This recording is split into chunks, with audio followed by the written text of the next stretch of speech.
vou botar. É, então, essa aqui é a segunda aula da parte de teoria especulativa que é mais aplicada, né? Teve uma primeira aula mais geral e teórica de teoria especulativa do direito, e aí tem essas três aulas que são de dimensões aplicadas, de certo modo, dessa teoria, no sentido de que são áreas e temas específicos conectados com realidades que seriam tradicionalmente consideradas não jurídicas, né? Mas, ao mesmo tempo, a coisa sobre essa abordagem especulativa é que essa separação entre o direito e o pensamento jurídico e esses planos de aplicação que seriam, a priori, não jurídicos, ela própria se torna problemática.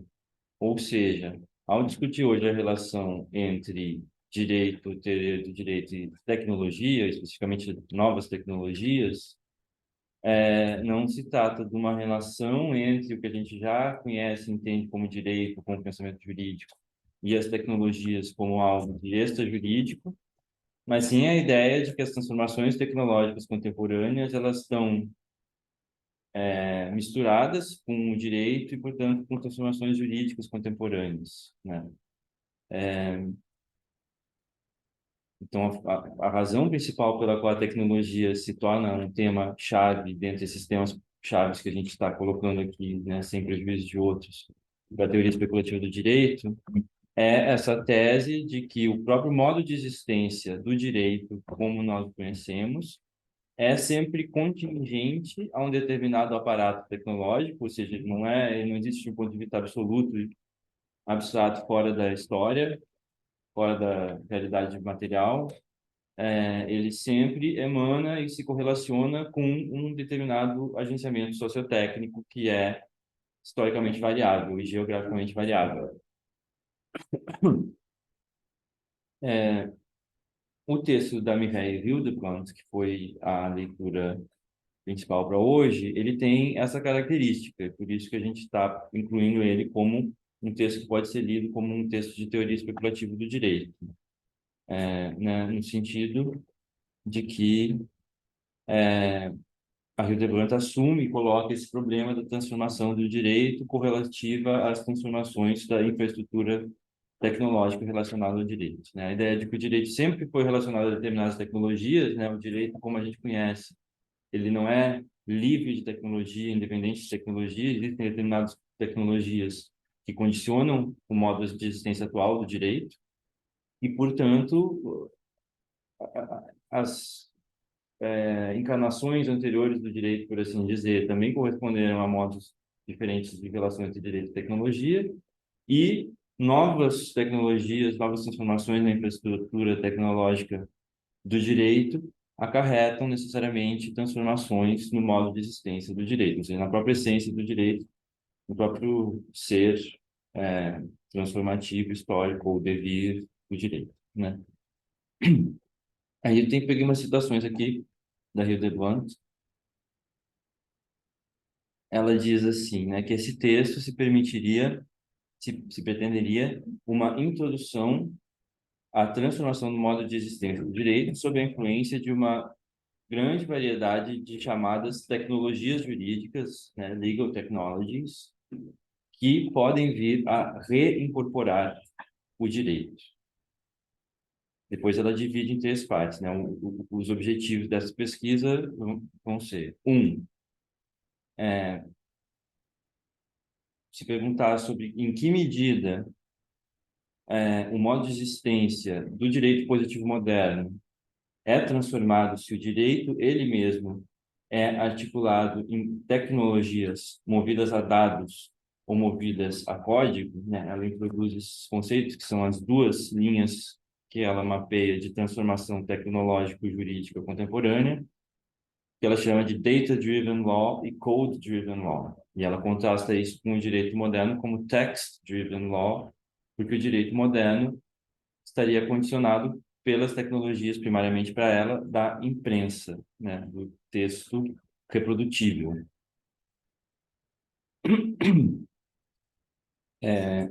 E aí ela considera que tecnologias ligadas a dados e ligadas a código são as duas principais linhas de transformação das tecnologias contemporâneas relacionadas ao direito, né?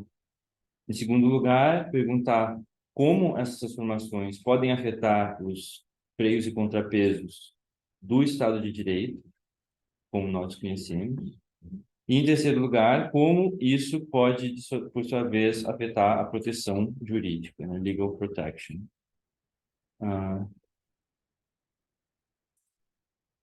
seria uma questão, então, também, em outro momento ela coloca, de uma potencial reconfiguração das fontes do direito. Boa tarde. Boa tarde. E aí eu acho que é importante que existem diferentes maneiras de interpretar isso, e me parece que a gente faz um pouco uma escolha um pouco interessada ao interpretar a Hildebrandt em termos radicalmente especulativos, porque dá para você interpretar em determinados momentos ela como dizendo que existe uma transformação jurídica do jurídico, existe a transformação tecnológica daquilo que é tecnológico, e essas duas coisas elas estão sempre se afetando mutuamente, né? Então, você teria uma predominância, talvez,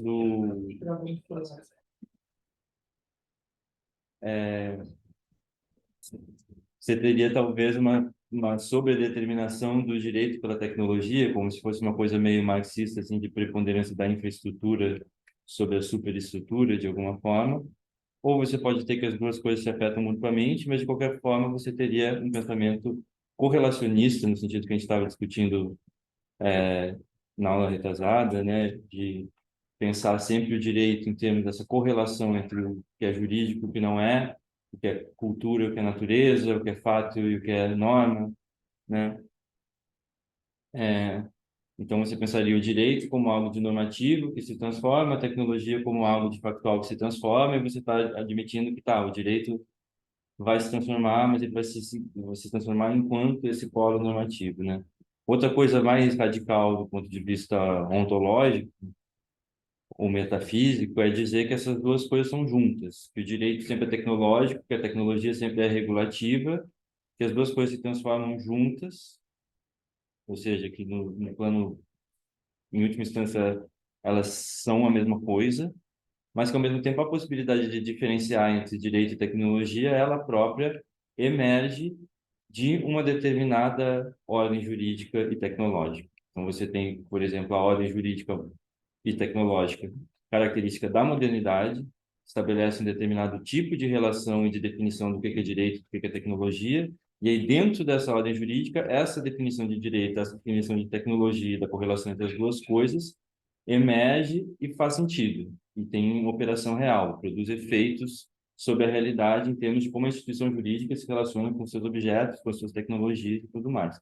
Mas a partir do momento em que essa infraestrutura tecnológica começa a se transformar, a ser afetada e sofrer a intrusão de outras tecnologias diferentes, isso bagunçaria o modo de existência do próprio direito e, nesse sentido, ele bagunçaria a própria distinção entre direito e tecnologia tal qual nós a conhecemos e nos obrigaria a repensar essa distinção. De um modo mais ou menos semelhante ao que a gente vem discutindo também na aula passada sobre como uma ordem cósmica indígena que não separa natureza e cultura do mesmo jeito que a ordem liberal, né, os constitucionalismos liberais, ela própria vai redistribuir a relação entre natureza e cultura de uma maneira diferente, né? Então, ela não é só um outro direito sob o pano de fundo da mesma natureza, ela é uma outra maneira de relacionar natureza e cultura que emerge a partir de determinadas condições jurídico-naturais. Então, se a gente juntar a aula passada com a de hoje, de certo modo, você pode colocar essas três coisas. O Yu Hui faz isso, né? O Yu Hui é um pensador chinês da filosofia da tecnologia que mistura justamente essas discussões de filosofia da tecnologia com a discussão essa do antropoceno, do pensamento ecológico, dos pensamentos não modernos, não ocidentais, para fazer uma espécie de tríade que não é como na discussão do Viver de Castro, por exemplo, centrada na relação natureza e cultura, nem como na filosofia da tecnologia costuma ser centrada na relação entre cultura e técnica, mas tendo natureza, cultura e técnica como um tripé, assim.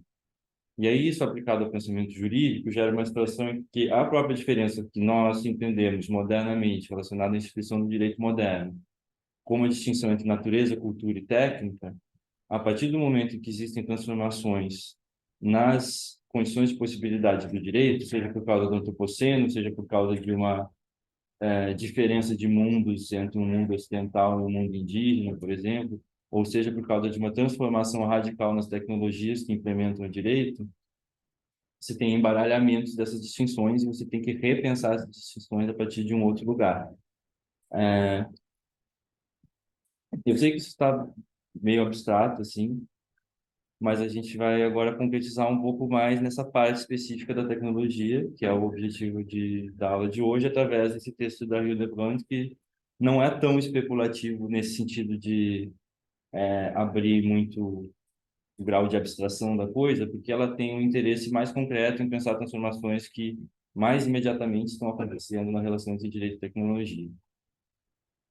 Mas eu acho que, enfim, ela abre esse espaço, né, a partir do momento em que ela está pensando o próprio conceito de direito como necessariamente contingente a uma determinada ordem tecnológica e, portanto, a filosofia do direito como misturado com a filosofia da tecnologia, né? O nome do texto, que é um capítulo de livro, né, é uma filosofia da tecnologia para computational law, né, é o direito computacional. Então, parte do pressuposto de que o pensamento jurídico para pensar o direito computacional, ou seja, o direito code-driven e data-driven, ele precisa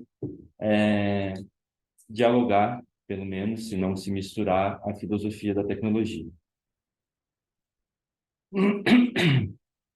É, tudo bem até aqui? Querem perguntar alguma coisa? Porque eu acho que eu falei meio rápido, umas coisas meio viajadas, assim. Tá dando para acompanhar? Tá. Ahn, então tá. Uma coisa que faz diferença aqui é que a aceleração tecnológica que faz esse problema se colocar, da teoria especulativa do direito, é um acontecimento real e externo, né? Ela não é uma questão simplesmente teórica, ela é uma realidade que arrasta a teoria, né? Então, a ideia é que o pensamento jurídico talvez ele não precisasse estar pensando e colocando em questão esse tipo de conceito de problema há poucos anos atrás, porque a transformação tecnológica, embora ela já venha acontecendo de forma telescópica, ou seja, acelerante há muito tempo, talvez agora tenha chegado passado alguma espécie de limiar assim desse processo em que começa efetivamente a se colocar a questão de tipo, tá, o que que o direito está se transformando, né? Até então é como se a separação entre direito e tecnologia, conforme estabelecida pela instituição jurídica e pelo pensamento jurídico moderno, estivessem estáveis o suficiente para que você pudesse operacionalizar um pensamento jurídico que ainda não tinha entrado em uma interface essencial, assim, fundamental com o problema da tecnologia, né? Pelo menos pensado do ponto de vista dessa filosofia especulativa da tecnologia.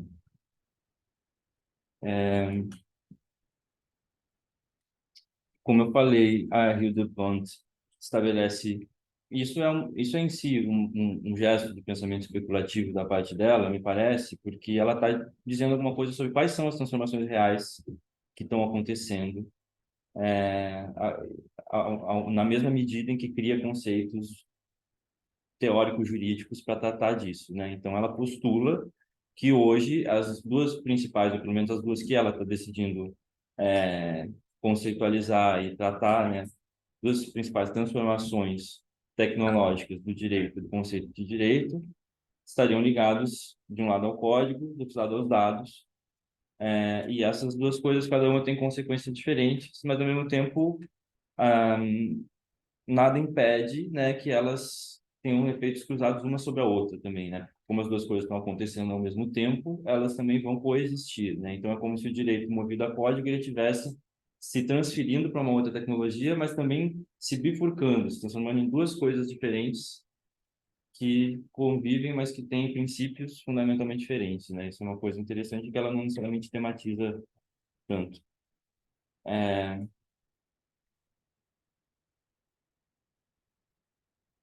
Então, do lado do código, né, Code Driven Law corresponde para ela, principalmente as tecnologias que estão afetando mais diretamente o direito atualmente, que são o, a possibilidade geral de você codificar o direito em código computacional, através de linguagens automaticamente executáveis, e o blockchain, né, os contratos smart contracts auto-implementáveis que utilizam de blockchain, de distributed ledger, essas coisas.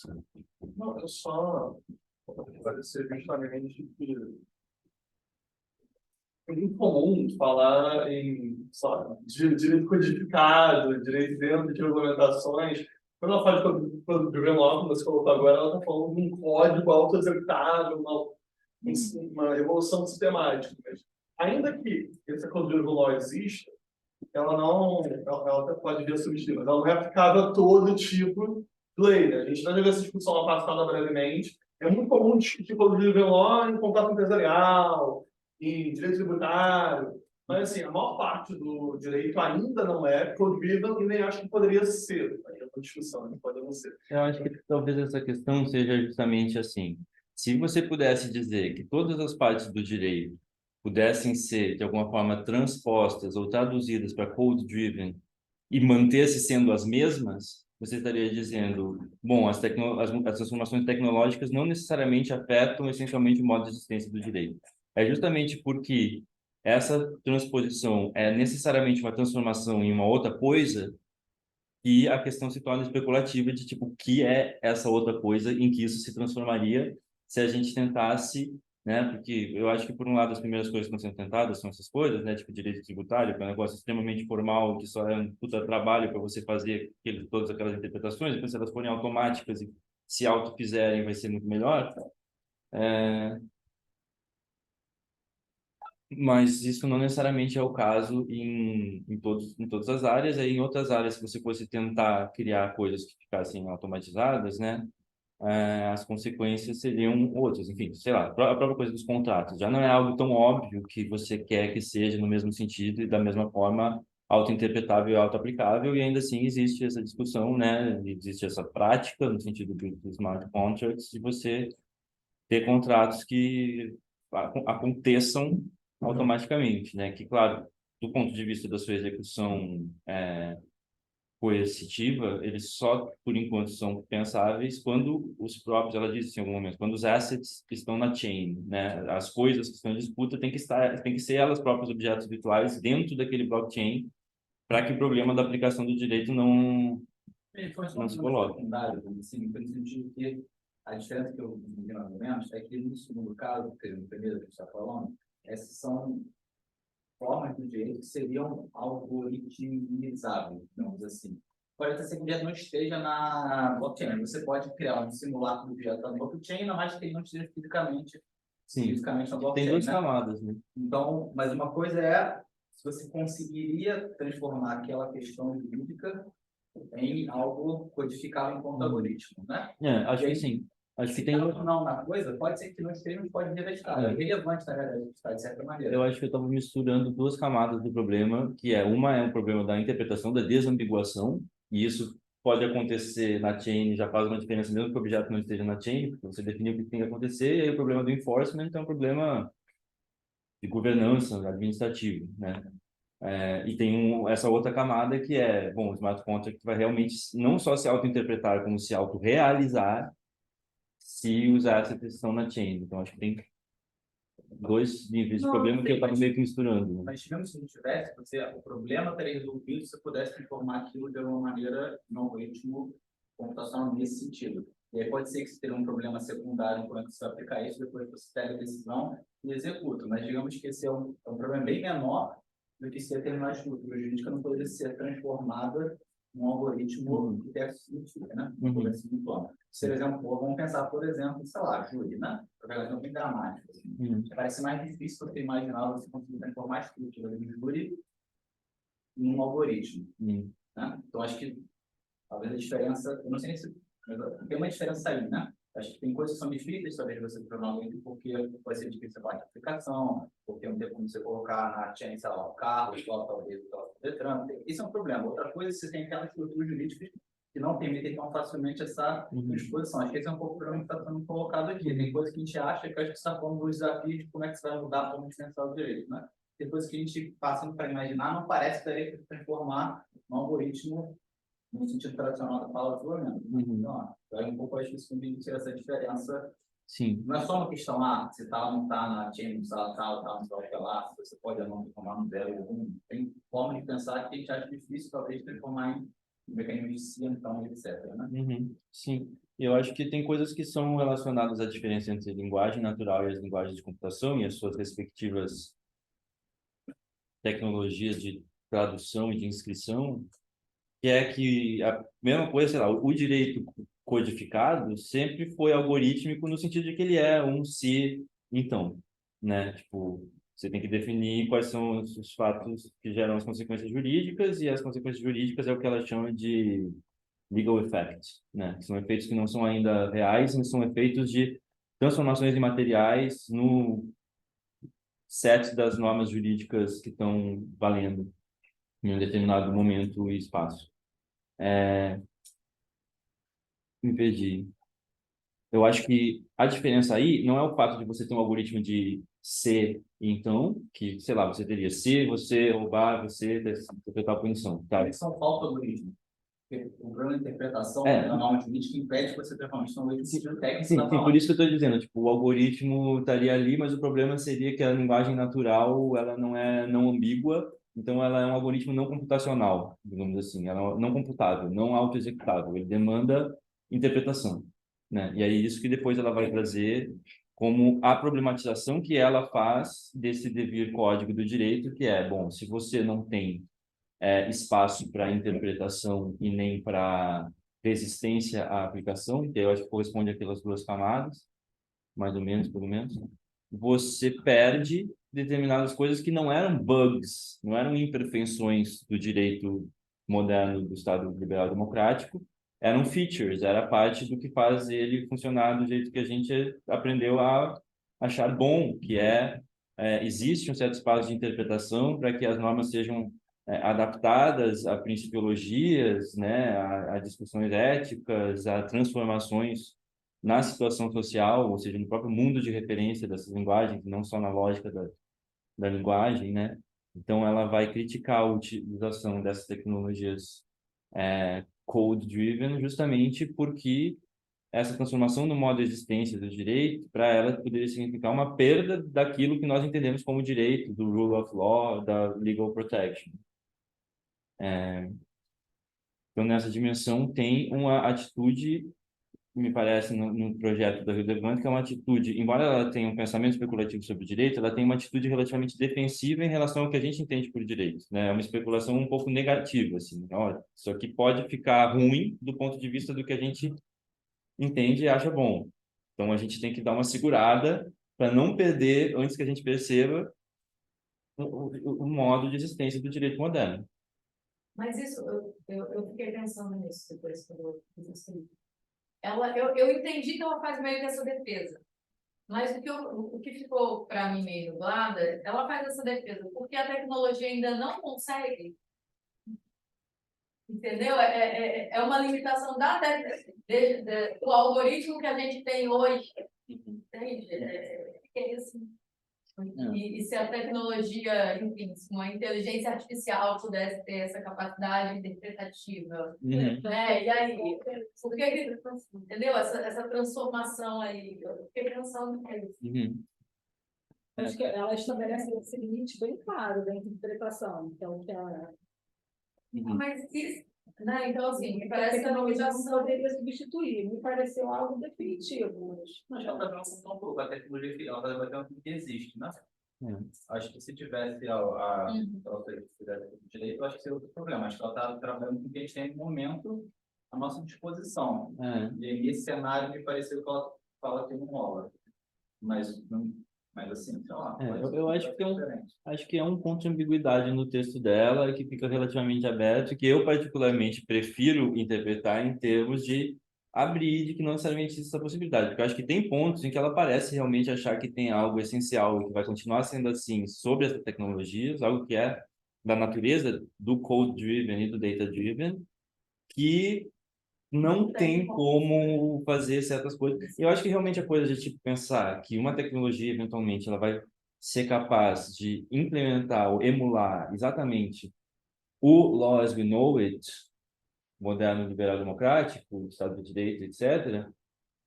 Eu acho um pouco assim difícil imaginar como é que uma tecnologia completamente diferente vai fazer a mesma coisa. A ideia é justamente de que uma tecnologia diferente vai fazer uma coisa diferente. Você poderia reconstruir em outros termos, você poderia tentar se inspirar de alguma forma, transpor, traduzir essas coisas, né? Mas assim, você esperar passar por toda uma transformação tecnológica e chegar no mesmo lugar de novo, parece uma coisa meio. Aí não vai mais ser então code-driven e data-driven, vai ser um retorno ao próprio text-driven, né?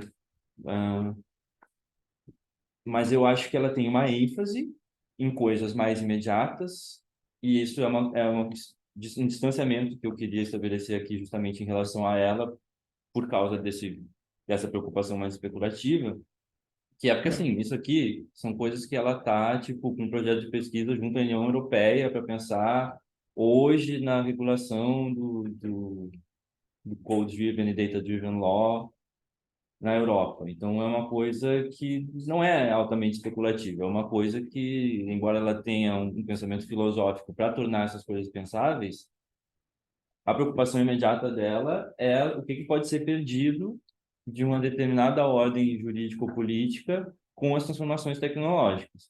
Então, ela está mais preocupada em observar o que a gente pode perder e ela não tem tanto um olhar para o que poderia ser ganhado de outro, que é uma coisa que eu acho que é justamente o que exige um pensamento especulativo, né? Porque do ponto de vista do que você já tem e já conhece, você só consegue conceber aquilo que você pode perder. Você só enxerga o que você tem e você enxerga que você pode perder isso. Aquilo que você pode vir a ganhar, que possa ser bom de uma maneira diferente e não comensurável com o que você tinha antes, você não tem ainda os conceitos para entender e prever.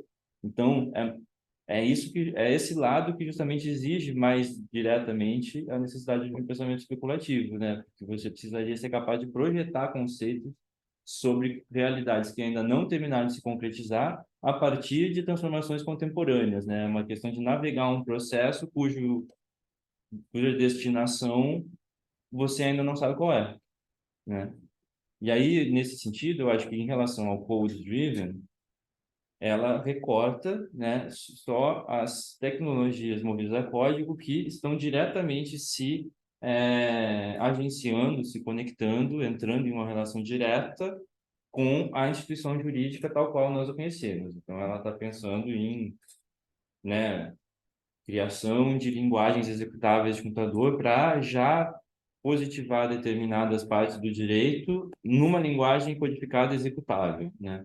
Ou pensar em smart contracts serem entendidos como contratos jurídicos no sentido jurídico mesmo, fazer smart contracts, fazer contratos jurídicos na forma de smart contracts.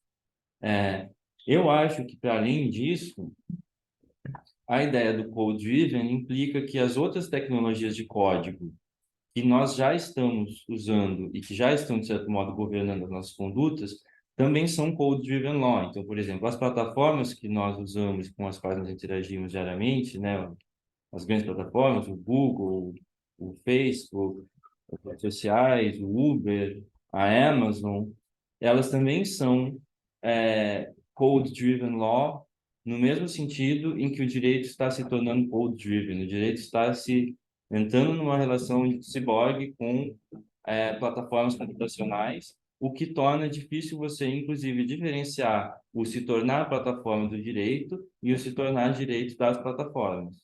Não, as plataformas dependem, na verdade, boa parte inteira, mais até da questão do cálculo aqui, pelo menos. Né? Então, nessas plataformas, envolve muito mais processamento de data, propriamente código que coloca nesse texto, pelo menos. Eu ia trazer também a parte do dever computacional relacionada ao data na parte do data driven, mas elas também são estruturadas por código. Não, mas até aí tudo que é data driven também sobre código. Sim, sim. Critério, né? Sim, sim. O funcionamento dela é muito mais baseado no processamento de grandes grupos de informação do que no processamento de um algoritmo estrutural aqui, como o caso do contrato inteligente, né? É muito mais a parte de um bilhão de buscas sobre temas que qualquer Eu não sei se eu conseguiria compartilhar comparar o que é mais ou menos. Eu acho que é as duas coisas necessariamente, porque nenhuma dessas plataformas existe sem codificação, linguagem de computação auto-executável. eu estou usando que eu acho mais descomplicado que outra coisa. Tá, mas eu tô dizendo assim, mesmo dentro dessa discussão que ela fez, eu acho que é as duas coisas ao mesmo tempo, entende? Não é uma coisa ou a outra. As plataformas, no caso, entende? Eu discordo, mas eu entendo essa posição. Mas por que você discorda? Então, acho que eu não entendi direito. Porque o que ela coloca como driven aqui, ela dá exemplo de coisas específicas que envolvem o processamento de um algoritmo em uma determinada direção para chegar ao lugar. Por exemplo, contrato inteligente e blockchain, né? Que é mais ou menos a mesma coisa. Você vai ter um algoritmo vai lá processar a informação que vai atravessar isso. No caso das plataformas, o funcionamento dela funciona principalmente lá dentro do processamento de quantidade, seja por busca, seja por você de uma outra, segundo você faz de TikTok, e você procura para comprar depois, sei lá, vou colocar um lubrificante, um cheiro de rosa, depois você for procurar aspirador de pó, sei lá. É muito mais baseado nisso do que propriamente um algoritmo que vai fazer qualquer coisa. Essa plataforma, elas têm um espaço que elas ganham, compra americana, mudança de preço de prateleira em tempo real, como você tiver a temperatura do corredor na América, sei lá, as paradas assim. Tem muito mais a ver com dados em larguíssima escala, claro que depende do algoritmo, tem um problema de computador, né? Sim. Mas depende muito mais do processamento de uma quantidade absurda do que um algoritmo que ela coloca aqui. Outra coisa de fazer a distinção como ela faz, que eu acho que tem problema nessa separação, né? Mas o que ela coloca como code-driven aqui, são esses exemplos, não é o que sustenta as grandes plataformas, é principalmente o processamento de dados em grande escala. Né? Eu não estava pretendendo que fosse os exemplos dela no sentido de ser o blockchain especificamente, ou ser especificamente o uso de linguagem computacional no direito. São os exemplos imediatos dela. Eu só acho que as plataformas também usam, mas você está dizendo isso, né, que elas também usam de dados, e aí eu concordo com você que o que faz das plataformas o que elas são hoje, em termos da importância geopolítica e tudo delas, e de elas serem concorrentes efetivamente do sistema jurídico tradicional, foi a emergência da questão dos big data e da governança algorítmica, que é o que eu vou chegar logo agora na parte do data driven. A parte do code driven, qualquer computador que não estava conectado nem na internet já tinha. Não é isso que fez elas serem assim, mas ao mesmo tempo, elas não fazem o que elas fazem de uma maneira independente da codagem não ambígua e computacionalmente executável de comandos, porque esses processos de data mining e de governança algorítmica funcionam não com pessoas interpretando e passando adiante comandos, mas só através de computação codada executável, entende? Por isso que eu digo que as duas coisas são essenciais, mas eu acho que, de fato, o diferencial contemporâneo dessas plataformas é o data-driven e não é o code-driven. Data-driven você vai ter que é sistemas de processamento de dados em grande escala e processamento de dados em grande escala que você escolhe com os LLMs, que é uma outra dimensão. Isso já é dentro do data-driven, né? Então, você podia ter tipo a diferença do Google pro de, sei lá, por exemplo, o ChatGPT. Os dois fazem processamento de dados em grande escala, eles fazem coisas muito diferentes, né? Sim. Então, eu acho que ela está pensando principalmente na inteligência artificial. Acho que ela está pensando principalmente no uso de dados com LLM, com, enfim, machine learning, né? No caso do data-driven. Eu acho que sim. Acho que aqueles próximos americanos de prever que o vai decidir. Eu não sei como é que funciona. Eu acho que chega a ser uma espécie de inteligência artificial. Não, mas eu não sei como é que é porque você pode ter essa previsibilidade sem ser necessariamente com o modelo de LLM, né? Eu não sei, eu não conheço essa plataforma, eu gosto de nome, né? Eu sei como é que é estruturado. Eu não sei como é que é. Eu também não sei dizer exatamente o que especifica o LLM dentro do machine learning, por exemplo. Não sei se machine learning é mais amplo. Assim, a gente tem limites que são da tecnicidade desses conhecimentos que excedem a nossa área e não é para a disciplina do lado, né? Nós não estamos falando de sociologia. O quê? Eu sei também. O que de você? Eu estava trabalhando como é que fica, como fica. Eu sei, essa distinção, você não acha também que ela é microgramática? Eu queria saber justamente, eu ia perguntar isso, a sua crítica à distinção dela do code driven e data driven seria em que sentido? Eu gostaria de dizer uma coisa, não sei se estou fora desse debate, mas primeiro a gente precisa entender que a inteligência, para mim, a inteligência artificial é um conceito muito bom. A inteligência artificial, para mim, não existe. e eu já pensei sobre isso, eu falo da inteligência projetada. E atrás do que a gente fala, ou chama de inteligência artificial, tem a inteligência humana. Porque, quando a gente fala do artificial, é algo que está fora do natureza, da natureza. Não pode ser humano. O humano. Ou a gente fala aqui da inteligência. Então, é o ser humano que projeta a inteligência dele numa máquina, num computador, num robô, para funcionar. Então, toda a tecnologia tem sempre esse tipo de determinismo. Então, toda a tecnologia é sempre codificada. A gente não pode dizer que o computador é responsável daquilo que está acontecendo. Não, porque atrás desse computador tem sempre uma filosofia, um pensamento, um raciocínio que codificou isso. Então, o dilema aqui é de ver o computador, esse tipo de inteligência projetada se tornar um direito. Ou a gente sabe que o direito, a natureza do direito tem que ser interpretado.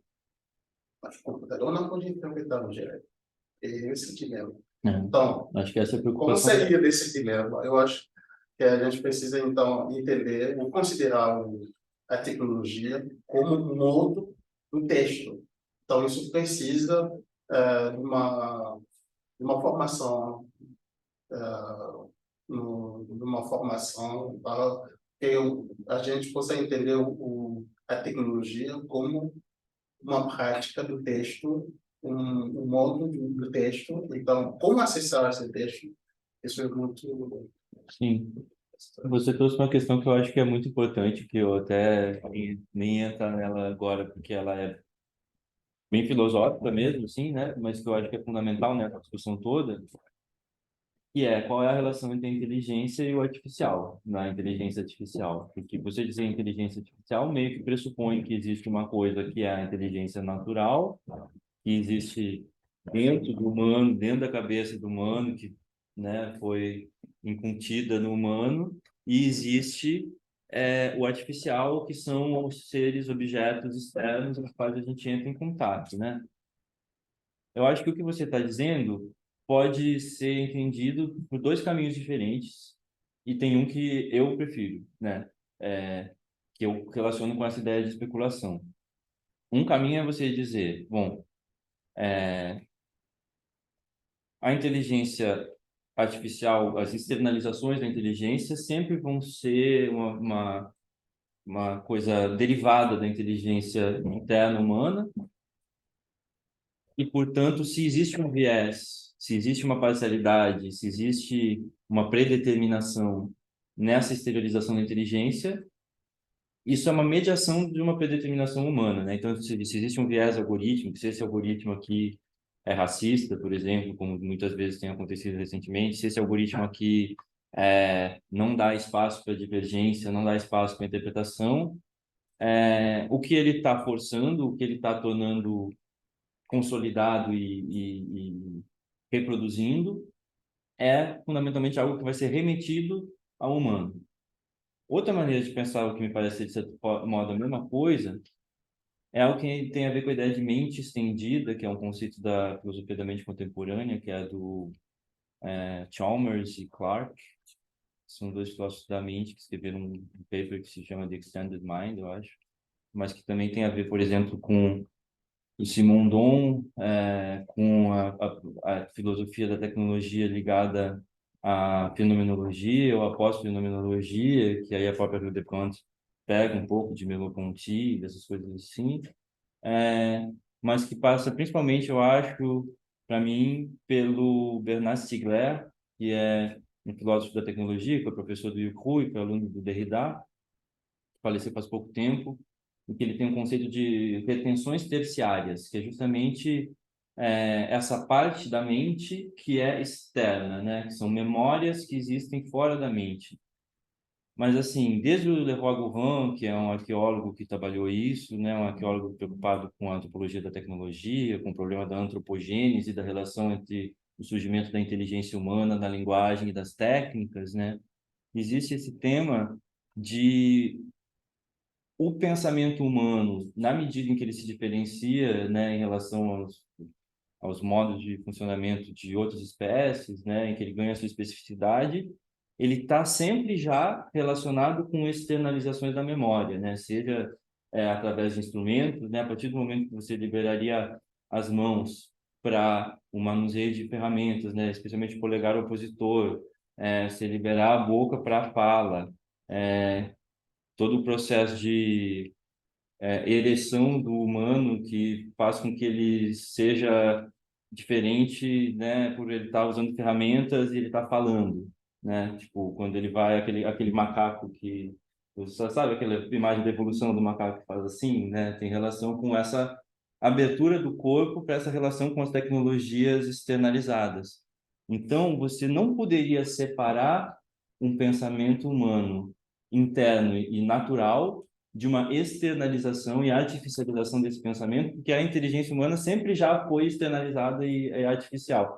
A diferença seria só que você está passando entre diferentes tipos de tecnologia, em que essa externalização se dá de modos e graus diferentes, né? Você está cada vez mais tendo toda uma noosfera externalizada, social, que faz cálculos, que faz milhares de coisas e que atravessa as nossas mentes através de aplicativos, através de vários tipos de conexões que influem nas nossas mentes. Mas isso faz muita diferença, porque isso faz toda a diferença entre aquela ideia do exterminador do futuro, de que a inteligência artificial é um negócio que um cientista desenvolve em algum momento dentro de uma caixinha, e que depois sua preocupação é que o negócio vai fugir dessa caixinha e nos dominar a todos. E outra coisa é você pensar que a inteligência artificial externa é algo que já está se desenvolvendo, que ela é indissociável do sistema técnico global, do capitalismo tardio e de todas as coisas que já estão aí, que ela já está acontecendo e que ela não tem uma caixinha da qual fugir,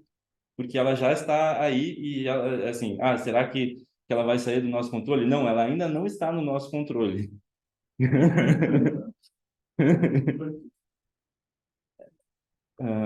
Mas isso tem a ver, a gente pode passar para o data-driven, né, que é essa outra dimensão, que para a Hildebrand também, nessa preocupação mais imediata do devir data-driven do direito moderno, o problema é certos programas que estão permitindo o uso de inteligência artificial para fazer previsão de decisões jurídicas e aí, de certo modo, facilitar a vida de quem está interpretando e aplicando o direito através de uma previsão de o que um juiz decidiria naquele caso, dadas aquelas circunstâncias, né?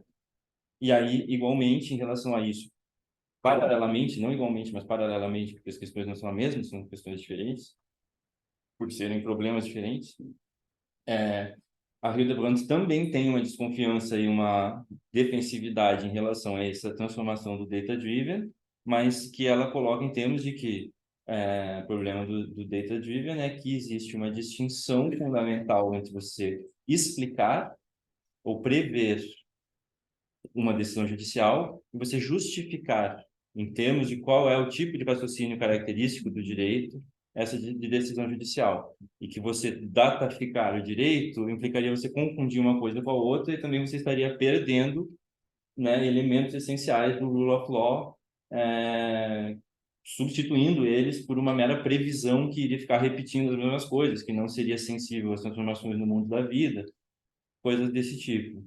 E, novamente, também ela está restringindo isso às tecnologias data-driven, que estão diretamente sendo agenciadas na instituição jurídica e na prática jurídica tal qual nós entendemos, mas eu acho que, de um ponto de vista especulativo, não dá necessariamente tanto para a gente separar isso do fato de que hoje grande parte das nossas condutas são governadas por atividades de governança algorítmica que são exercidas por instituições que não têm a priori, caráter jurídico, que são essas plataformas que se pretendem empresas privadas comerciais e que seriam, do ponto de vista de um pensamento jurídico mais tradicional, sujeitos de direito, objetos de regulação jurídica, mas não entes não homogêneos pela no seu próprio modo de existência, né? Mas a partir do momento que a gente toma como pressuposto metodológico, esse pressuposto especulativo de que a relação entre direito e tecnologia faz com que o que é direito mude junto com o que é tecnologia, isso significa que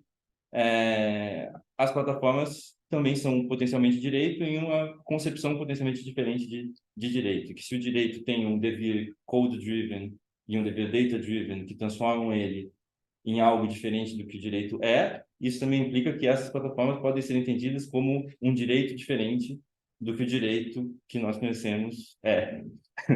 Faz sentido isso? Enfim, era basicamente essa a minha meu panorama inicial que eu queria fazer. Eu peguei aqui também uns trechos da Hilda Blunt que desenvolvem um pouco os problemas dela com o code driven e o data driven, mas eu posso voltar a isso depois.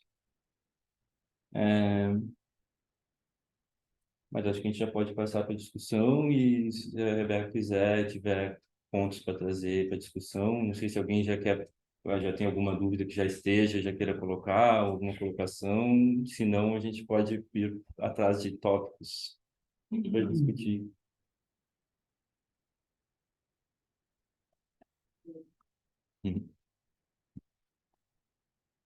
Eu acho que vocês já deram uma boa caminhada, mas eu vou voltar um pouquinho para o que eu fiz uns pontinhos assim. Não precisa considerar as coisas que eu falei como superadas, já falamos disso, né? Acho que eu queria fazer um panorama inicial e aí a gente pode agora retomar as coisas com mais calma. Tá, só vou colocar algumas coisas que eu acho que faz sentido, mas logo no começo do texto, a autora traz uma distinção, né, para poder embasar toda a discussão que, assim, essa questão mais das tecnologias do direito, acho que ela fica um pouco quase da segunda metade para o final de forma mais empática.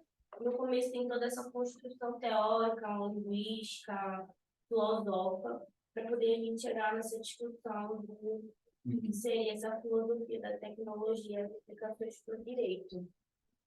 E aí, logo no início, a autora vai expor a perspectiva, referir, né, a perspectiva interna do direito, que seria essa regida por um direito mais positivo, e uma externa, o que seria abarcar a filosofia do direito, sociologia, economia.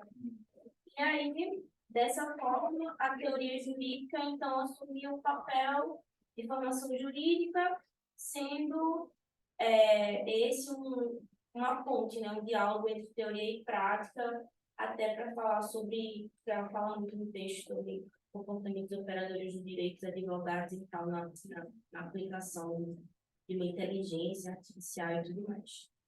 E eu vou falando, podem me interromper, tá? Principalmente porque está tudo dentro da temática, porque eu, por exemplo, assim, nunca tive muita proximidade com essas discussões, e muitos nós também não. Sim, não, mas por isso até que a gente está fazendo esse esquema de a gente fazer uma fala mais geral no início, que você também não precisa se preocupar de conseguir fazer uma relatoria completa das coisas que estão no texto, né? O importante é ter colocações ou dúvidas ou qualquer tipo de coisa que possa movimentar a discussão, assim. Então, seja uma certeza, seja um tópico, assim, tal coisa, ou seja uma dúvida, está valendo da mesma forma.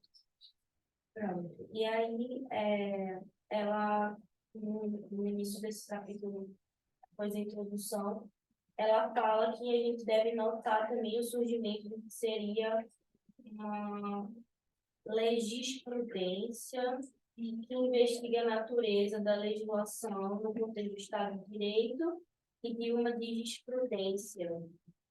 Essa coisa da jurisprudência é do Laurence Diver, não sei como é que fala o nome dele, que é um pós-doc dela lá, do Correio. Então, ele que tem um livro e um artigo que se chama jurisprudência, né? Que é essa tentativa de criar uma espécie de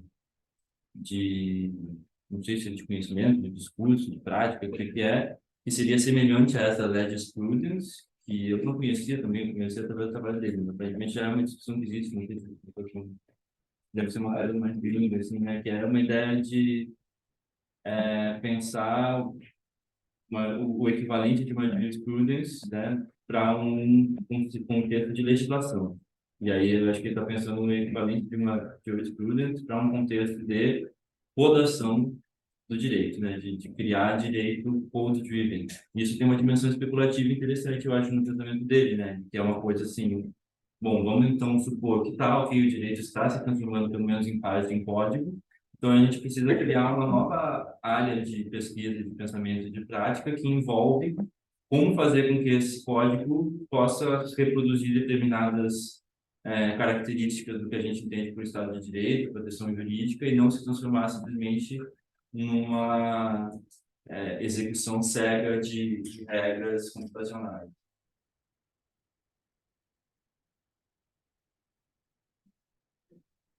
E aí, um ponto de interesse que a autora deixa claro no texto é o de uma investigação sobre as suposições que estão inerentes às articulações tecnológicas envolvidas com o direito, né? E após isso, uma investigação subsequente sobre as consequências dessas condições, que é visto a partir de uma visão mais fundamentada filosófica, para ser formada a partir de uma filosofia do direito.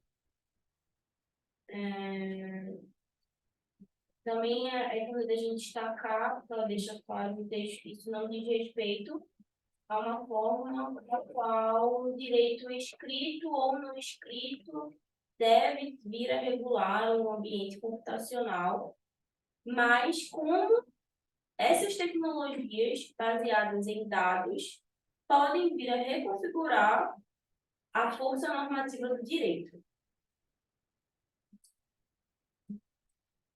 E aí ela também vai evidenciar a dificuldade de muitos operadores de direito, como os advogados, em enxergarem o direito como defendente de uma tecnologia. É como se fosse muitos de nós ainda tratássemos o direito como algo, um elemento independente de um suporte tecnológico. E aí ela também vai explicitar que não há um sentido em si mesmo e que, o sentido do texto, ela vai dizer que não há um sentido em si mesmo e que para compreender o significado de um texto, há necessidade de se enxergar a familiaridade do que é tratado ali com o mundo fora do texto. Então, ela começa a falar sobre o uso da linguagem, né? Da linguagem para se referir a coisas que a gente não consegue apontar e aí ela nomeia de ato de fala. Sim. E aí é iniciada uma revisão linguística sobre o sentido de determinados termos e como esses termos são modulados ao longo do tempo, como o termo da escola, ela traz esse exemplo. Tem uma escola lá, a pessoa olha, aí tem escola lá. Né? A escola, o prédio, escola, mas qual o sentido está por trás do termo escola? Né? Então, lugar, uma instituição. Ela está falando da importância de um mundo vivido para você ter a referência na linguagem, né? Tipo, se você nunca viu uma escola na vida, você nunca teve uma experiência de uma escola, se alguém disser para você, tinha uma escola, você não vai entender nada. Tipo, Atos de fala, né? Que você sabe.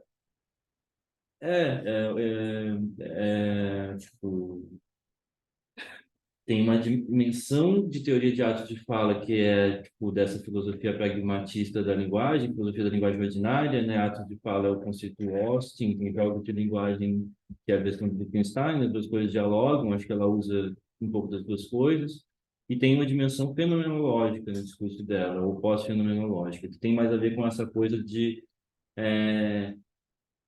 a referência só ser possível dentro de um determinado mundo vivido. No Wittgenstein isso aparece através da ideia de forma de vida, né? Que ele diz, um exemplo que ele dá que é semelhante a isso, quando ele introduz esse conceito de forma de vida, é dizer que se um leão conseguisse falar a mesma língua que eu não iria entender nada do que ele estava dizendo, porque o modo de vida do leão é totalmente diferente do meu.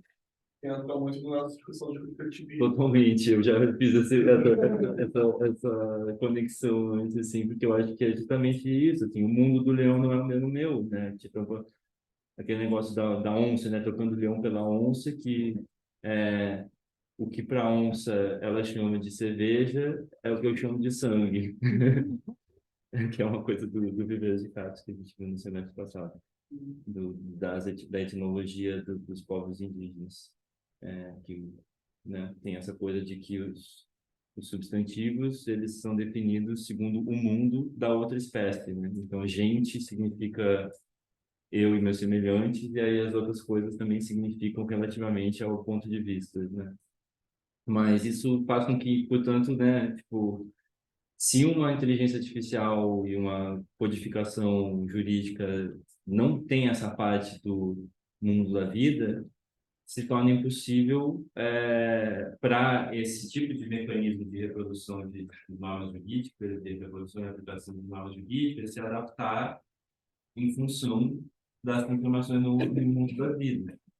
Mas eu acho que isso não é um limite de última instância, embora não trate disso, porque grande parte da discussão atual sobre os próximos passos da inteligência artificial tem a ver com o embodiment. Existe essa discussão de que para você desenvolver inteligência artificial, a partir de um certo ponto, não basta você ter codificação, que seria o correspondente ao que se chama de good old-fashioned AI, a geração mais antiga da inteligência artificial, que era baseada em criação de algoritmos de escrito, né, receitas de instruções executáveis e formalização de ontologias, ou seja, conjuntos de elementos e as suas regras de relação entre si. Isso era a maneira que se desenvolvia a inteligência artificial na primeira geração, que foi na metade do século passado, basicamente.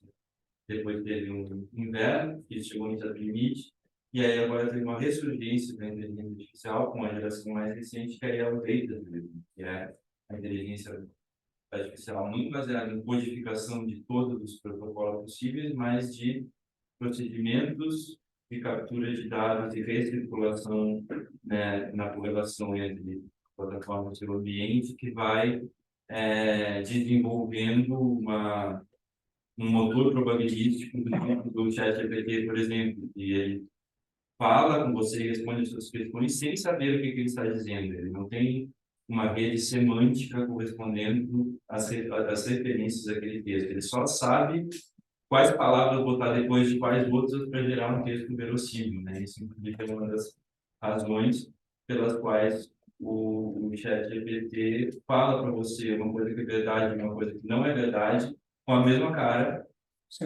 de pau, como se não tivesse acontecendo nada. Tipo, se você pergunta para ele uma coisa que existe bastante discurso verdadeiro sobre a internet, ele vai fazer uma resposta que é verossímil e acontece de coincidir com a realidade. Mas isso é uma mera coincidência, no sentido exato do termo, porque não é porque ele sabe disso. Tanto é que, se não tem muito discurso verdadeiro sobre aquela coisa na internet, ele vai reconstruir um discurso com cara de verdadeiro, com base em outras coisas, e vai apresentar uma coisa verossímil.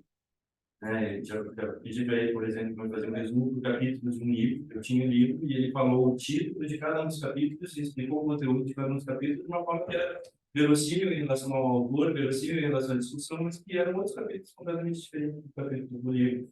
Então, é puramente probabilístico, né? Não tem relação com uma imagem de mundo, com uma ontologia que seja capaz de verificar e de ver representações de que é verdade e que não é verdade em um plano como se fosse na cabeça dele, seja lá o que isso significa, né? Então, hoje a gente tem, enfim, estou fazendo uma digressão aqui, mas eu estou falando que hoje a gente tem esses dois braços, principalmente na inteligência artificial, mas isso também está chegando em determinados limites e já tem outras coisas que estão discutindo como quais podem ser as próximas coisas que vão ser necessárias para que a inteligência artificial passe desses limites. Uma delas é essa realização de que, se você não tem uma incorporação da inteligência, ela não consegue justamente ter essa questão da referência semântica. Ou seja, ela precisa ter uma dimensão fenomenológica, ela precisa ter um light world, conectando até com a discussão da aula passada do light world e o direito, né? Que eu acho que conecta mesmo. Ela precisa ter uma experiência incorporada para ela continuar seguindo, evoluindo com inteligência artificial, né? Tem aí aqueles robôzinhos lá o Boston Dynamics, ou a coisa de, enfim, smarts, coisas, de carros e coisas, é um processo também pelo qual essas plataformas estão se incorporando e essa coisa de, elas não têm o mundo da vida, então elas nunca vão conseguir se fazer semântica, é temporária, potencialmente, pelo menos, né? Ela não é necessária a respeito da natureza da inteligência artificial, né? Enfim, agora é a livre discussão, né? Podemos tomar qualquer caminho que vocês quiserem. Sim, sim, sim. Você, no caso, tem liberdade para lançar qualquer coisa que você quiser aí. Você não precisa também passar por tudo em ordem. Você pode fazer qualquer coisa. E aí, também seguinte que está falando sobre essa relação, né, que precisa ter entre a tecnologia e o que é feito no direito. Ela também fala sobre essa questão, né, das tecnologias da palavra e como elas oferecem uma multi-interpretabilidade fundamental e uma contestabilidade também que é fundamental para que se dê seguimento ao direito. E aí, então, faz mais sentido reconhecer que o direito ele não vai operar com um sistema fechado, e como ela chama até de nem um estático. E aí, portanto, requer uma antecipação adaptativa e de imaginação. E aí ela lança um novo tópico, né, para falar sobre a questão da justiça, e ela faz umas digressões bem filosóficas. E aí a autora traz logo a ideia de que a justiça não pode ser equiparada à moral, né? E se a gente não quer que uma decisão dependa da força física ou de um poder econômico, precisamos fazer com que essas regras sejam previamente acordadas, fazendo com que a decisão dependa de uma força vinculante da regra e não mais de um acordo nosso sobre o conteúdo. E aí ela traz uma intervenção de Hagbush, eu acho que tem certeza que não é assim que fala o nome dele. Né? Eu acho que é Hagbush. Né? Eu acho que é Hagbush, que é alemão. Mas enfim, eu não falo alemão, gente. Então, não deve fazer comigo. Pronto, aí ela vai trazer a intervenção dele na teoria jurídica, na filosofia do direito, e como vai se encaixar com as teorias aristotélicas de justiça distributiva e justiça corretiva, né? Onde a transcrição do texto.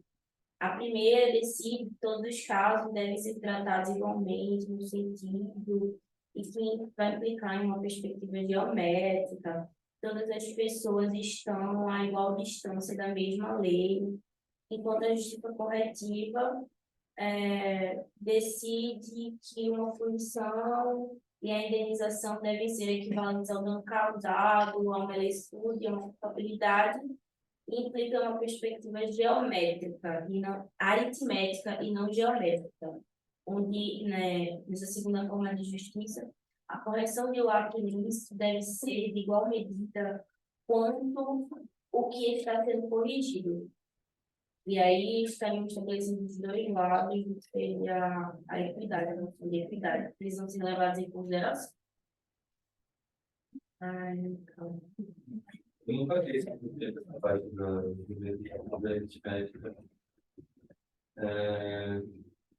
Eu acho que tem uma parte muito grande inicial do texto que já está tentando explicar muito claramente quais são as coisas sobre o funcionamento do direito, como nós conhecemos o text-driven, que são importantes para ela e potencialmente para nós, né, dependendo de quem entende como nós. E isso acho que ela está tentando esmiuçar o que é isso, né? O que tem de especial a respeito da forma que o direito se tornou possível através do texto impresso.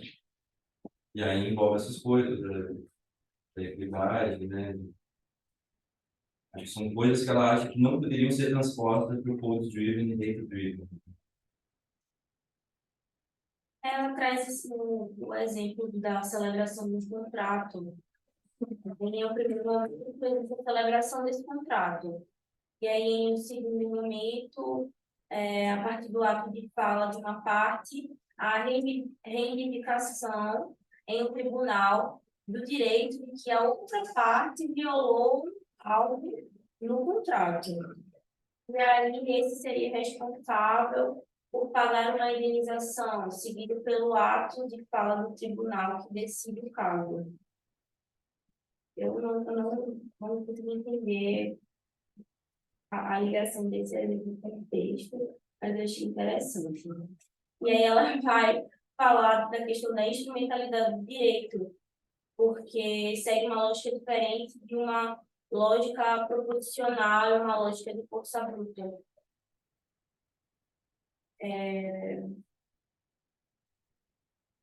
Falando sobre a questão agora do impulsionamento das tecnologias legais,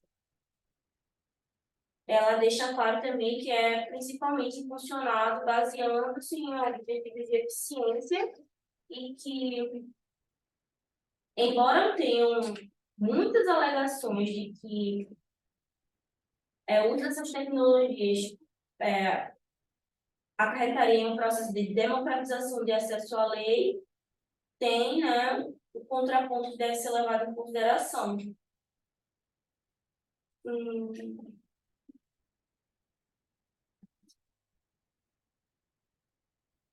Tá. Tem um ponto que eu acho que é interessante falar, que é sobre a distinção trazida pela autora sobre o que seriam essas tecnologias digitais e as tecnologias computacionais.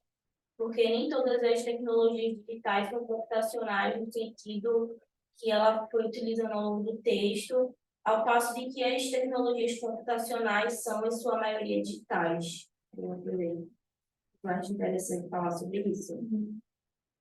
Sim.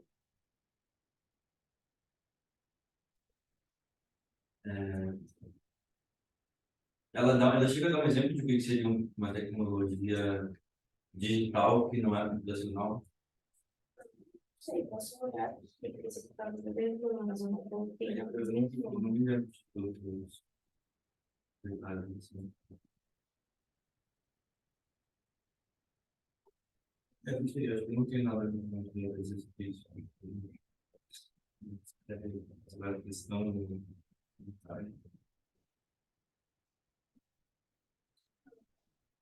passa para o próximo coisa. Tá.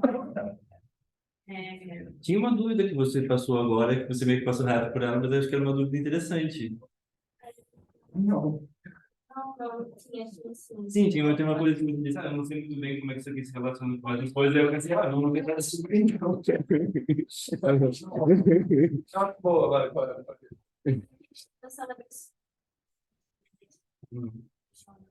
Não era coisa dos atos de fala, você não estava falando aquele negócio que, no contrato, né, que o ato tem mais de fala.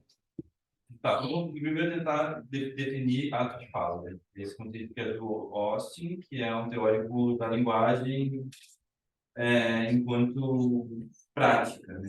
Tem uma virada, assim, no século XX, na filosofia da linguagem, dentro de uma compreensão da linguagem mais como sendo a língua, como uma estrutura geral que vai formar a possibilidade das frases, para a prática de linguagem. E aí tem uma ênfase, no caso do Austin, em que os atos de fala, ou as proposições, não são primariamente ou mais importantemente constativas. O que é constativo? Constativo é um ato de fala em que eu digo, aqui tem um computador. Eu estou constatando um fato do mundo, um fato empírico.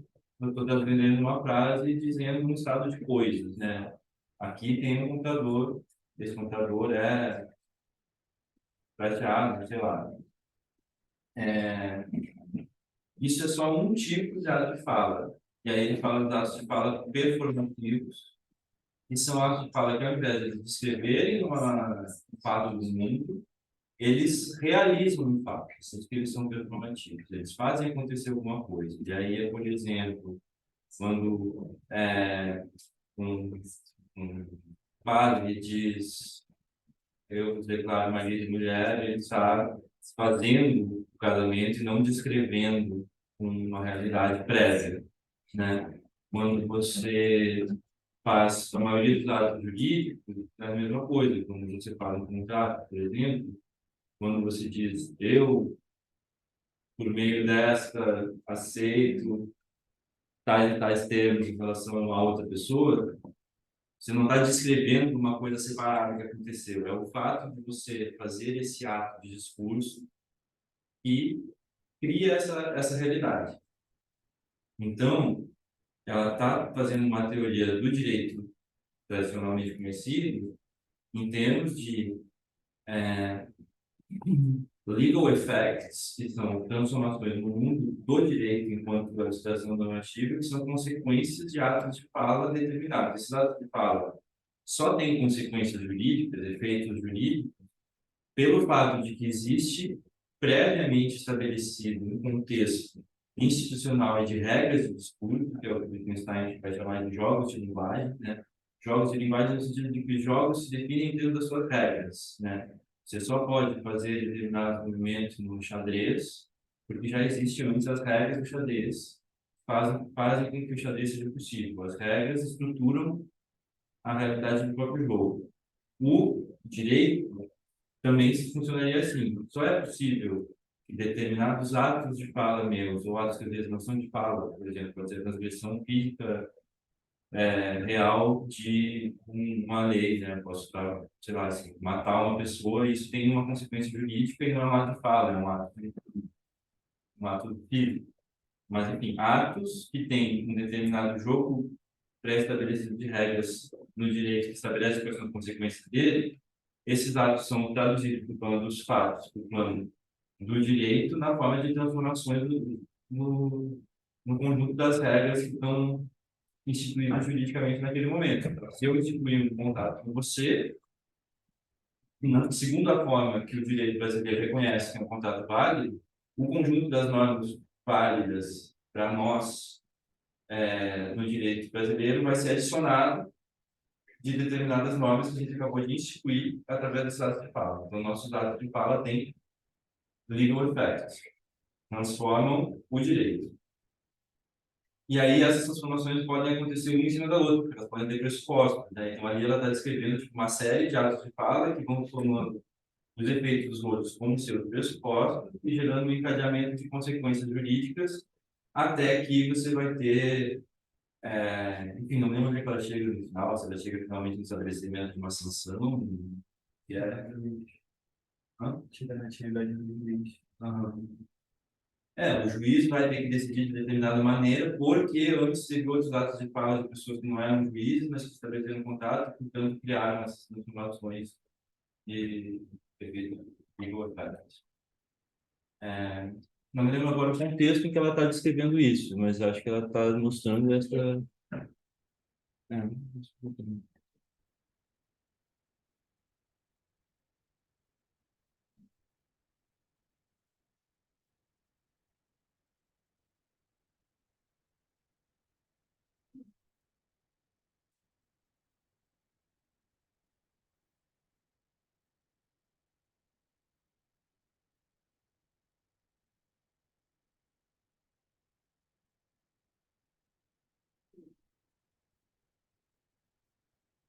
cheguei aqui no início da página da instrumentality, né?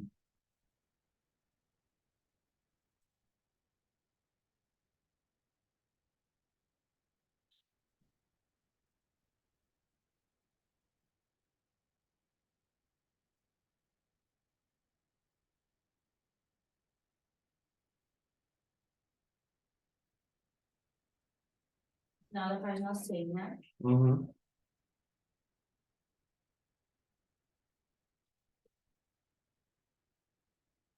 É interessante, ela começa a falar sobre como o direito positivo moderno é um artefato humano histórico e é uma arquitetura altamente eficaz que tanto habilita quanto constrange sujeitos jurídicos à medida que eles navegam no mundo, né? E aí ela explica como isso funciona e como o legal effect é um efeito performativo de atos de fala.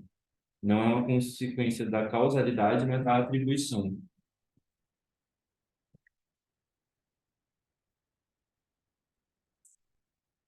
Ou seja, nesse sentido, ela está fundamentalmente mantendo o pressuposto correlacionista do direito moderno da separação entre dois tipos de conhecimento, né? Que a gente vê em Kelsen, por exemplo, tendo a separação entre um conhecimento jurídico, que é baseado no princípio de imputação, e um conhecimento dos fatos, que é baseado no princípio de causalidade. O problema dela me parece ser, de certo modo, com o risco de que as tecnologias computacionais elas passem todo o problema jurídico para um campo que é da mera causalidade e não da atribuição. Mas eu não sei se eu concordo com isso, assim, porque Fotos. porque eu acho que isso é ela que está dizendo que tudo que é tecnológico é uma questão de causalidade e não de atribuição. Acho que nada garante, dada a transição da qual ela está falando do próprio conceito de direito, que esse conceito de direito continue estruturado em torno da distinção entre causalidade e atribuição. Não vejo por que um código auto-executado ele poderia ser menos atribuído do que... porque, afinal, isso é um modo de conhecer, né? Não é um modo de realidade externa das coisas. Tem uma questão, posso estar sendo um pouco leviano no comentário, mas quando ela fala de checks, ela não está falando só de hipótese, está falando de CA. CA está bastante implicado na questão da intencionalidade.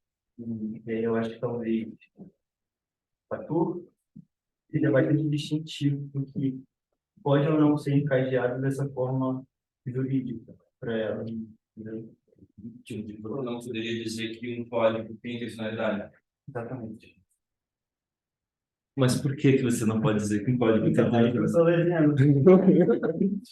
Tem que dar uma resposta. Eu também não sei. Eu nunca tive vontade suficiente de ler o Searle para isso. Pois é, só uma indicação. Sim, sim, sim. Não, o Searle é um dos principais leitores na tradição analítica do Austin, né? Eu também tenho uma briga muito grande dele com o Derrida. A interpretação dele do Searle talvez seja um pouco fechada em determinadas direções que eu não sei se o projeto do Searle necessariamente implica, assim. Do Searle não, do Austin. Mas essa questão de o que é a intenção, intencionalidade, Tem um sentido bastante específico, que não é exatamente o sentido da intenção, mas é algo como uma criação intencional de coisas do mundo. Então, porque, assim, se você tem aqui, né, isso que ela falou, causalidade e atribuição, né? Acho que a intenção, tanto no sentido de uma atribuição, no sentido que ela está dizendo aqui, como um ato de atribuição, ou no sentido do que eu estava me referindo do caso de uma imputação, né? Que imputação significa você imputar uma determinada vontade ao outro, né? Como a gente nunca tem acesso direto à interioridade, à subjetividade alheia, a intencionalidade, ela meio que sempre tem que ser atribuída, né? Então, tipo, você, em tese, a gente não tende a atribuir intencionalidade a seres não humanos, a gente atribui a humanos, mas exatamente como que a gente faz essa separação? É por um princípio a priori de que a gente pressupõe que só humanos podem ter intencionalidade, ou não poderia haver uma outra coisa análoga à intencionalidade, claro que é diferente da nossa, porque a gente é diferente de um computador, mas seja lá quais são os processos que estão acontecendo ali atrás, por que que a gente não poderia considerar que isso também é uma intencionalidade no sentido de, da raiz da palavra mesmo, de que existe uma tendência, uma tensão interna que ainda não está expressa, mas que eventualmente vai se expressa na forma de determinado ato, que pode ser daí interpretado intencionalmente, né? Ou pode ser interpretado só causalmente. basicamente, dizendo que a intencionalidade uma visão ex post facto, que a gente atribui. Desse ponto eu acho que eu concordo com isso. E aí, assim, tem a discussão, por exemplo, sobre responsabilização de inteligências artificiais. Tipo, se é uma questão de você responsabilizar diretamente a tecnologia ou você tem que conseguir traçar uma rede até chegar em uma pessoa humana que tem que ser o responsabilizado em última instância, porque só pessoas humanas podem ter intencionalidade e, portanto, serem responsabilizadas. Mas você decidir se você vai atribuir pessoalidade, intencionalidade, subjetividade normativa ou não para a inteligência artificial acaba sendo uma definição mais metodológica a priori do que uma verificação empírica, né? Até porque a gente não tem uma definição de inteligência até hoje, do que é a respeito dos humanos, que é específico dos humanos e que caracteriza ter mente ou ter intenção ou ter inteligência, são coisas debatidas até hoje, né? Então a gente não tem um princípio que a gente possa empiricamente para dizer isso aqui eu posso atribuir intencionalidade, isso aqui eu não posso. A gente pode estabelecer convenções para isso, né?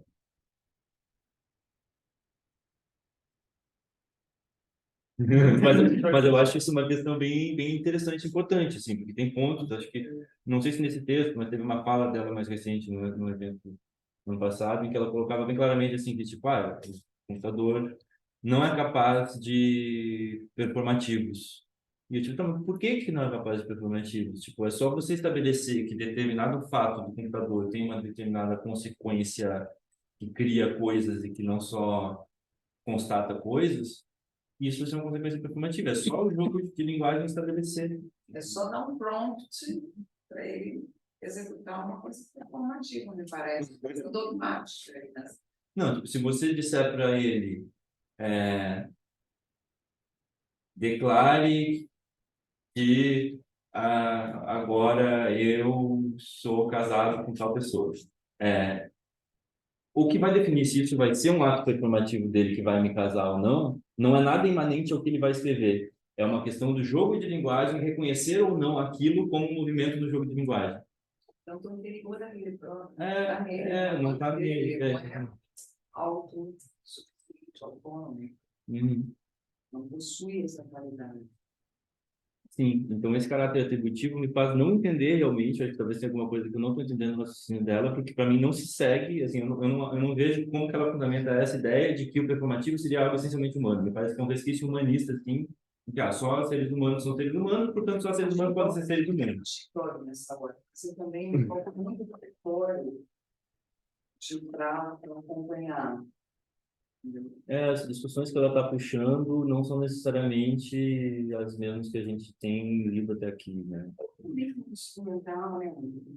A questão do diferencídio, corte, a forma anterior para você dar tanto o metadados quanto a elaboração, sabe? Assim, eu acho que tem uma categorização do que é o manejo de dados e de informações ou de elos que compõem um chain seguro. A inteligência artificial já está aí, tentando isso. Você pegar uma porção de coisa e responder, abrindo viéses. A coisa da inteligência artificial, ela própria não gosta da palavra inteligência artificial porque ela acha que não significa nada. E eu acho que, em certo sentido, ela tem razão, assim, tipo, porque não tem uma coisa específica que a gente sabe que é a inteligência, que não é. A good old-fashioned AI é uma coisa que existe há um tempão e que não surpreende mais ninguém. O que tem se chamado hoje em dia de AI, que é mais os processos de machine learning e tal, também não são iguais à inteligência humana, tem limites, mas também fazem coisas que a inteligência humana não consegue fazer. Então acaba sendo um pouco arbitrário o que você chama de inteligência ou não, né? Tem um nome de jornalista que deu. Um nome jornalístico mesmo. E às vezes na academia tem a coisa de que você tem que surfar as hypes para que as coisas apareçam, né? Então se começa todo mundo a falar de inteligência artificial significando the latest thing na inteligência artificial, que agora é machine learning. E tudo bem, a gente entende do que está falando e é isso, é machine learning, né? Quando ela fala aqui que data-driven law é basicamente machine learning aplicado ao direito, é isso, inteligência artificial, ela fala AI em algum momento, embora ela não goste do termo, né? Porque ela fala que data-driven law é basicamente AI aplicado ao direito, só que AI nesse sentido que é específico de processamento de informações com volume em uma escala sobre-humana. Então, assim, em certo sentido é menos inteligente que o humano, em certo sentido é mais inteligente que o humano, é basicamente uma inteligência diferente da humana, que é uma coisa que também a gente precisa. Né? Ela é quebrada, tem uma hora que ela não pode.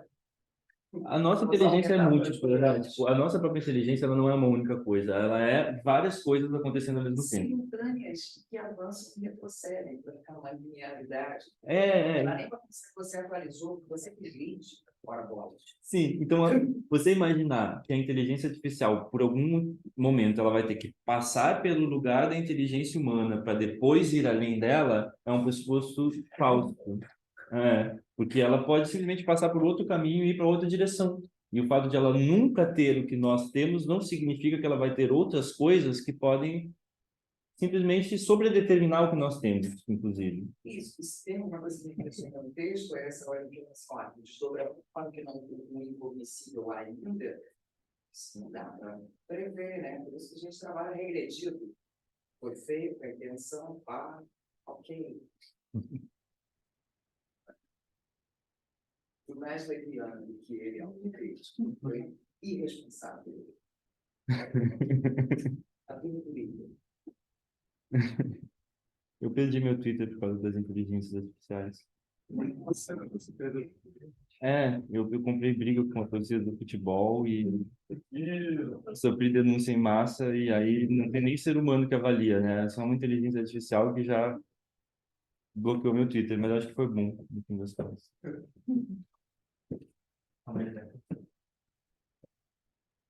Mas é isso, a gente pode ficar perfeitamente sujeito a uma regulação de um tipo diferente do que a gente está acostumado, que se a gente considera ou não que ela é inteligência, para ela não faz a menor diferença. Ela pode se tornar hegemônica em termos de poder, quer a gente reconheça ela como uma inteligência ou não. E quer que ela faça seja racional ou não.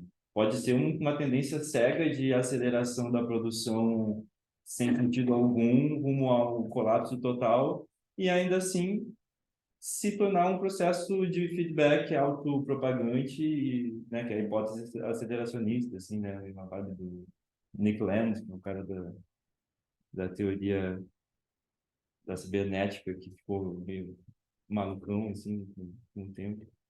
É uma figura interessante, que essa coisa meio Exterminador do Futuro, né, a ideia de que a inteligência artificial e o capitalismo são um processo só, que ele é autoacelerante, ele não tem nada a ver com nós, ele não tem nenhum interesse em comum com o ser humano, a tendência dele é simplesmente destruir tudo.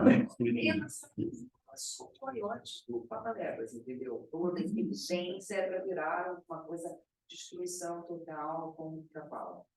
Será que é isso, gente? O espelho da gente?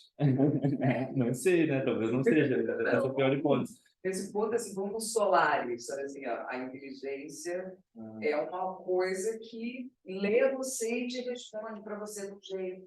O outro vai ver a mulher que morreu, o outro vai ter paranoia. Como saber? É interessante esses outros mentira. imaginários do... Pois é, porque assim, o solar está no lugar, o exterminador ele está em molde de projeção satânica. Sim, Não, sim. Satã, deixa Satã, né? Desculpa, Jesus. Mas assim, vai dar um vilão desenhado, ou é um vilão que já está aqui? Pode ser um vilão mais sutil, mais perverso, pode ser um vilão bom, pode ser um vilão de boas intenções, às vezes tem aquele vilão bem intencionado. Coloniza. Né? Isso.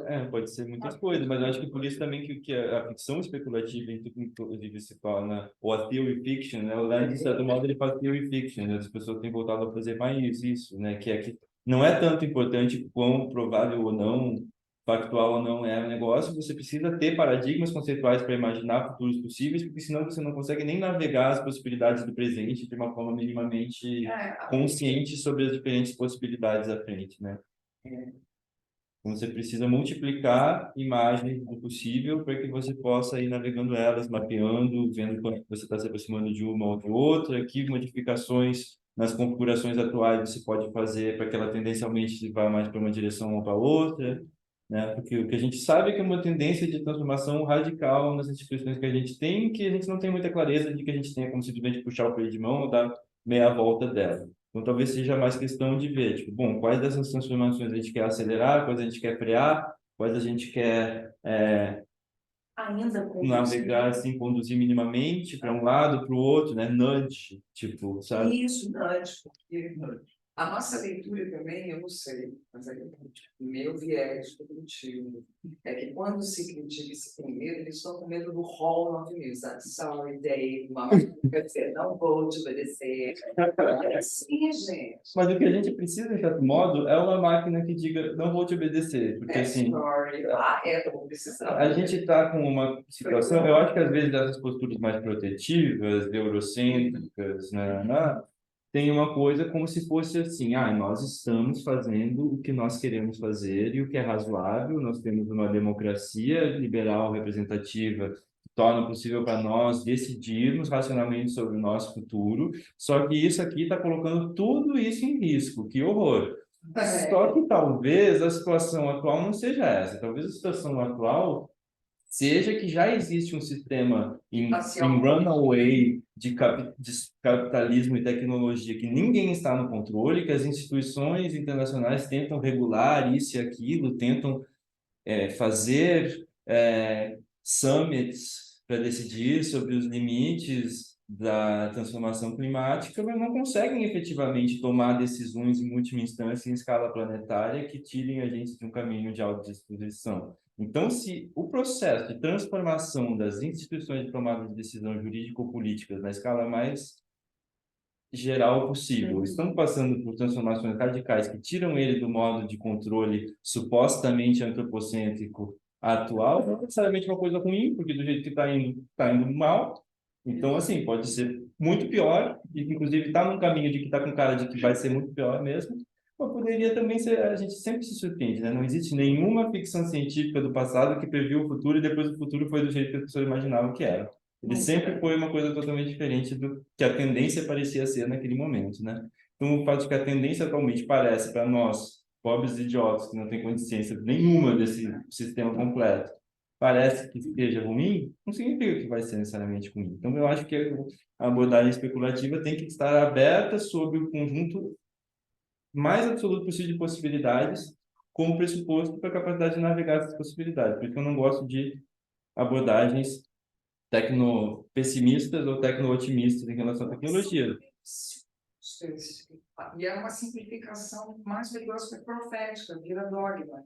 E vende, né? Por algum motivo, as pessoas adoram o tecno-pessimismo, é o que mais vende, né? O Byung-Chul Han, a Shoshana Zuboff, as pessoas adoram, meu Deus, como é autoritarismo total, nós vamos ir para um fascismo tecnocrático, digital, que vai nos oprimir 1984, não sei o quê, Brave New World, sabe? Tipo, futuros do século XX, distopia do século XX, tipo...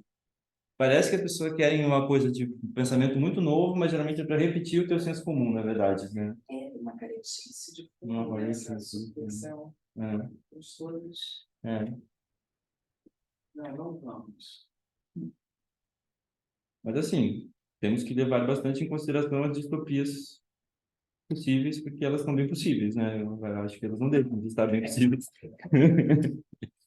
Dá para juntar no mesmo balaio. A luz do iluminismo deu câncer nas pessoas. Não, isso é problema. Mas também a janela não abre para a gente pular, né? Adoro as metáforas. Gente, vocês querem fazer intervalo? Querem seguir para a gente terminar? Já está quase aqui, né? Talvez a gente faz mais meia hora e termine, não faz intervalo. Vocês querem fazer um intervalo? Essa aula também tem que mais. É para responder isso. Já são 5 horas, né? Alguém está cansado? Está precisando de intervalo? Bom, então vamos continuar e terminar de uma vez, né? Vamos esgotar.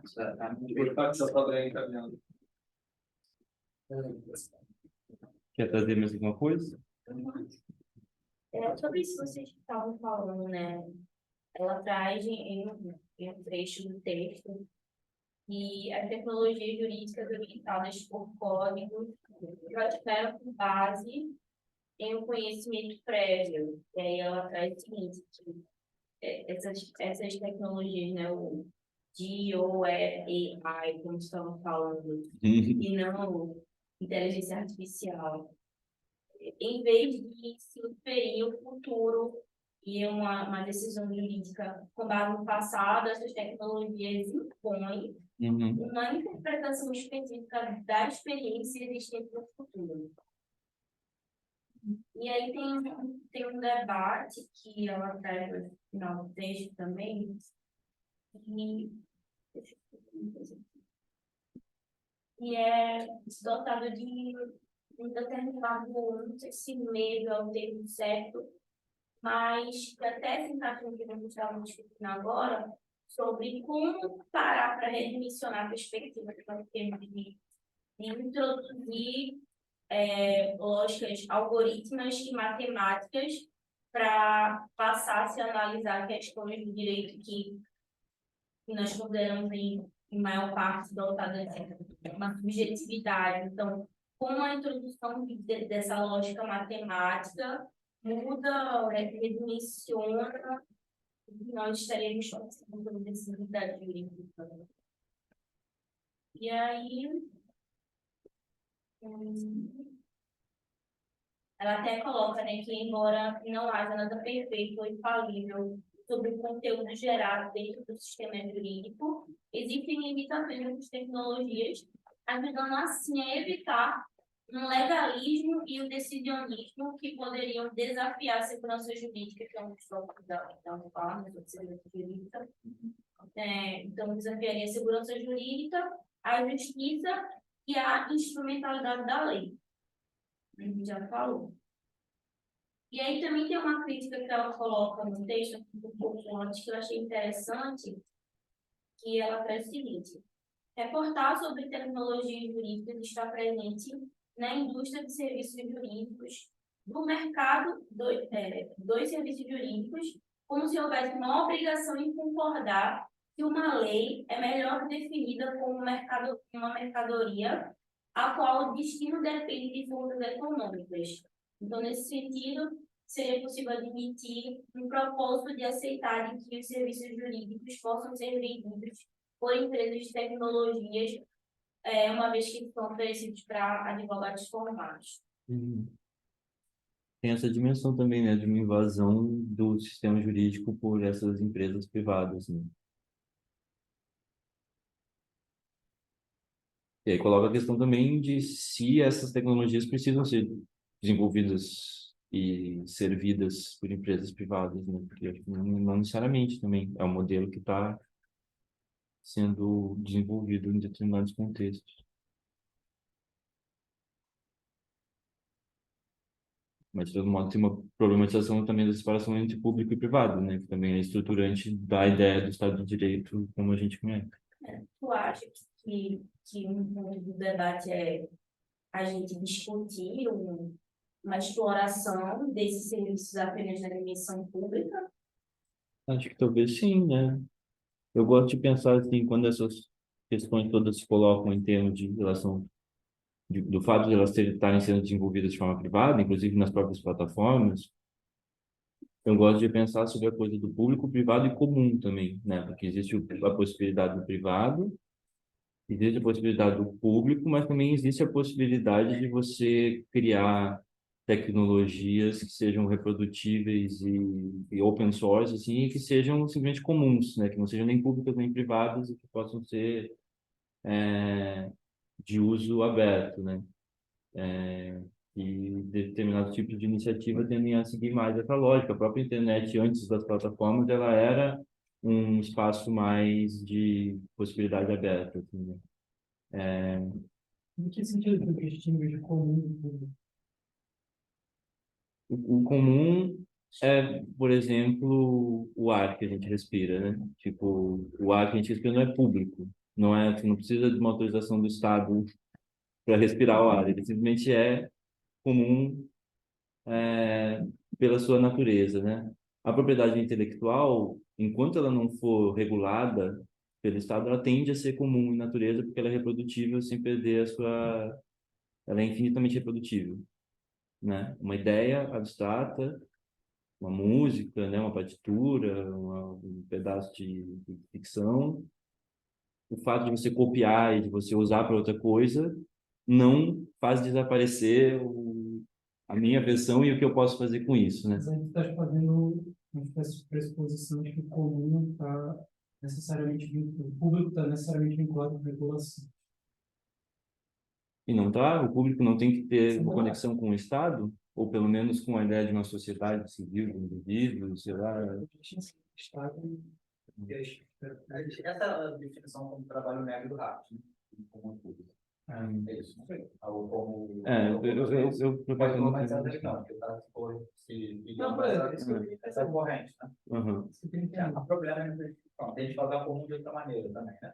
Mas acho que o Chico está colocando. Vai falar mais só da coisa das águas, desses bem naturais mais amplos, né? Que não vai estar no debate do rádio necessariamente. Sim, sim, mas é que eu acho que o debate esse do intelectual como comum, né, do trabalho imaterial como uma espécie de constituição no comum, é interessante para você pensar plataformas alternativas, por exemplo, né, que você poderia ter plataformas que não fossem empresas privadas e que fossem ainda assim uma instância de produção de subjetivação política coletiva passasse pelo compartilhamento e não pela propriedade de determinados propriedades intelectuais, determinadas estruturas, determinados algoritmos, determinadas marcas, determinadas bancos de dados, né? Essas coisas, como elas são imateriais, elas seriam potencialmente comuns.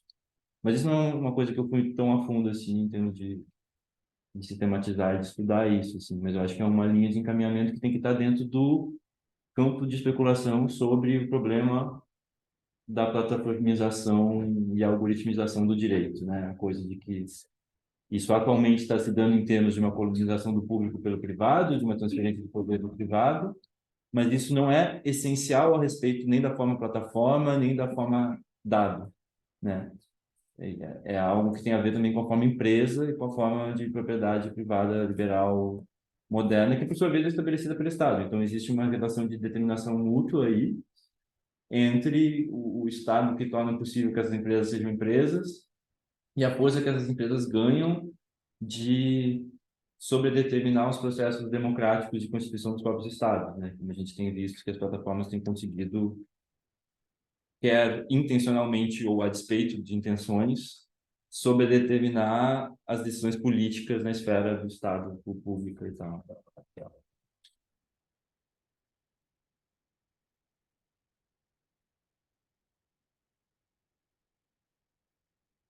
Acho que é uma questão, sim.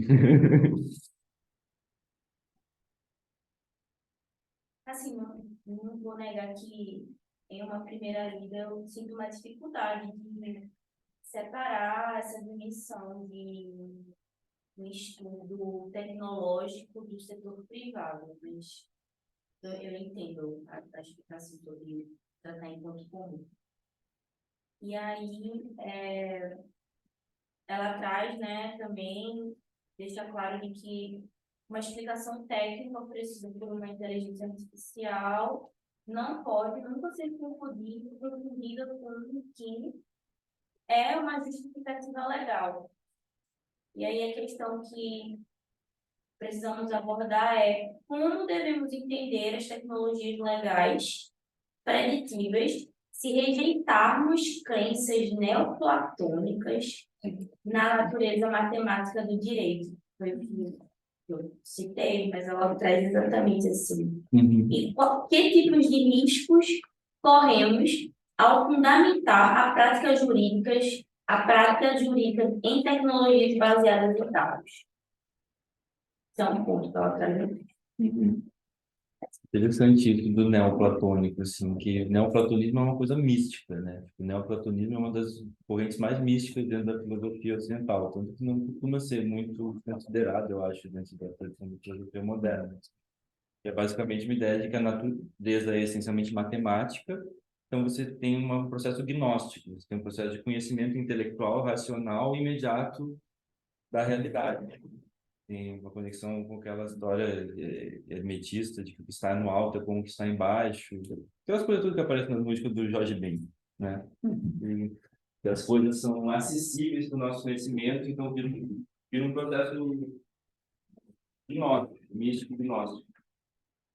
E aí parece que as coisas da inteligência artificial tendem a isso, né? Tendem a você pensar, seja lá o que for que esse processo matemático me entrega, ele é o real. E aí a Hildebrand enfatiza como que essa produção do real não é tanto uma descoberta do real, mas é um efeito que tem de você criar certos modelos abstratos do que é a realidade.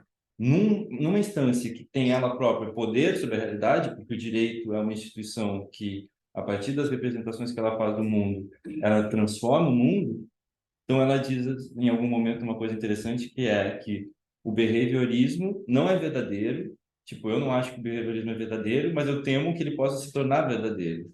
No sentido de que eu não acho que o comportamento humano é todo preditível na base de estatística, de previsões estatísticas, mas se o direito se tornar um processo totalmente autorreferencial e matemático e estatístico, ele vai tender a forçar a sociedade na direção de uma previsibilidade estatística, assim. Então, é como se fosse uma profecia autorrealizada, né? Você imagina que você está conhecendo o mundo de uma maneira matematizada, mas na verdade é porque você está construindo o mundo que você está pretendendo conhecer, segundo a sua imagem a priori do que aquele mundo é, que é uma imagem que você recupera do passado. Então você reproduz também as violências. Aí entra a coisa do viés racial, né, de vários vieses que são inerentes à sociedade anterior ou às maneiras de pensar anteriores, mas que o direito torna-se uma máquina de acelerar e de acirrar ainda mais, porque ele está criando um modelo e projetando ele e realizando ele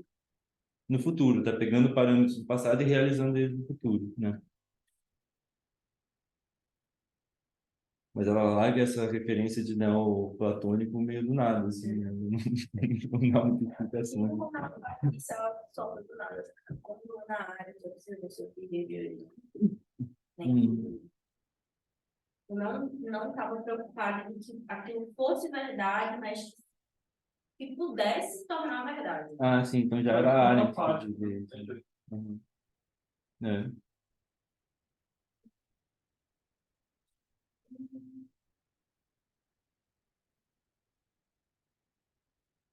E aí também tem outras implicações desse tipo de uma lei computacional, né, uma promessa de que existem versões que seriam processáveis por máquinas de leis, regulamentos, regras de negócio e contratos, e são todas usadas para governar o comportamento mediado eletronicamente. E aí o sistema de direito os sistemas de direito que representam o raciocínio sobre diversos conjuntos de regras em conjunto de atividade do agente podem fazer com que os sistemas baseados em regras podem fazer o que os sistemas baseados em regras em domínios jurídicos em geral não podem fazer. E para terminar, eu acho que ela traz, né, que é importante, tem muito o que dizer sobre a viabilidade dessa capacidade de sistemas em reduzir uma complexidade em termos do que está implícito, né, numa legislação, numa execução. E que isso poderia vir a prejudicar o Estado de Direito. E aí, ela destaca que uma tecnologia permite enquadrar e executar normas jurídicas na forma de regras legíveis por uma máquina que não seria dotada de ambiguidade. E, nas palavras dela, transformará a natureza do direito como o conhecemos, pode remover as possibilidades da normatividade baseada em texto que possibilitou o Estado de Direito em primeiro lugar. Ela fala, nos levando de volta a um novo tipo de governo positivista e legalista por código. Ela usa um sentido bem pejorativo de positivista, né? Que é aquele sentido que às vezes é filosofia, não sei, né? avanço do Adão. Porque parece que ela está um pouco reclamando de uma autoexecutoriedade não ambígua, que, no certo sentido, é o oposto do positivismo kelseniano, que é justamente a discricionariedade, né? Mas é muito comum chamar positivismo de formalismo lógico. Então, por isso que eu tô dizendo, eu acho que ela tá usando aí um conceito bem banal de positivismo, bem fofoca, assim, sabe? Fora. Não é uma crítica à teoria positivista, é positivismo como xingamento mesmo, né? Positivismo, qual é a outra coisa que eu uso? Legalismo também, né? Enfim, Exato. mas o que ela está reclamando é dessa aplicação sem a dimensão ética, interpretativa, né? Ela meio que está tentando salvaguardar uma coisa burkeaniana a respeito do direito, assim, do direito ser esse processo interpretativo que traz a ética, traz a experiência contemporânea das coisas para dentro do direito, porque transforma ele num código que se torna invulnerável a essas dimensões que são dimensões características do direito moderno. Mas, enfim, o que vocês ficaram de questões de